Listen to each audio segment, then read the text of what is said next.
তো আজকে আমি দানের ব্যাপারে কথা বলছি। আমি বেশিরভাগ মানুষকে দেখি দান করে, তো এটার ফটো তুলে আমার সোশ্যাল মিডিয়াতে ছাড়ে। মানে আমি দান করতেছি দেখো।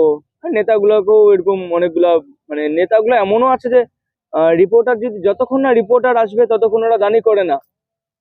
যতক্ষণ না রিপোর্টার আসে, এমন রিপোর্টার আসলে দান করবে, তারপরে সব লোক দেখবে যে আমি দান করছি।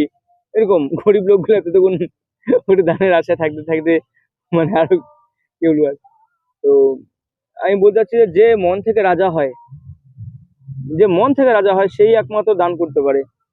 আর যে মন থেকে রাজা হয় না সে কোনোদিনও দান করবে না, যতই টাকা থাকুক ওর কাছে।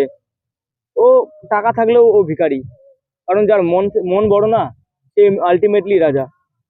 কারণ একটা রাজাই দান করতে পারে, ভিখারি দান করতে পারে না। তো আমি সবসময় একটাই বলবো যে যখন দান করি আমরা, এই দান জিনিসটা যেন সবসময় লুকানো থাকে। যে হ্যাঁ আমি দান করতেছি, এটা আমি জানি ও জানে। ওই সবাইকে দেখাই বেড়ালাম যে আমি দান করতেছি, হয় ভগবানের নামে হোক, এটা যে দানকেই দান করা হোক এটা এই লোক দেখানো দান না, কোনোদিন কাজে লাগে না। এই লোককে দেখা বেড়াচ্ছি যে আমি দান করতেছি, কোনোদিনও এটা মানে করবি না। মানে আমি একটা গ্রন্থে পড়ছিলাম যে এই হাত দিয়ে যদি তুমি দান করো, তোমার এই হাত যেন বুঝতেও না পারে যে তুমি দান করতেছো। এটার লাইনটার একটা অনেক বড় মানে আছে। অবশ্যই মানেটা বুঝতে লাগবে। আর মানে লোক দেখানো দান ছাড়া এখনকার দিনে, মানে কি বলবো, আর লোক দেখানো দানে ভরে গেছে এই দুনিয়ায়।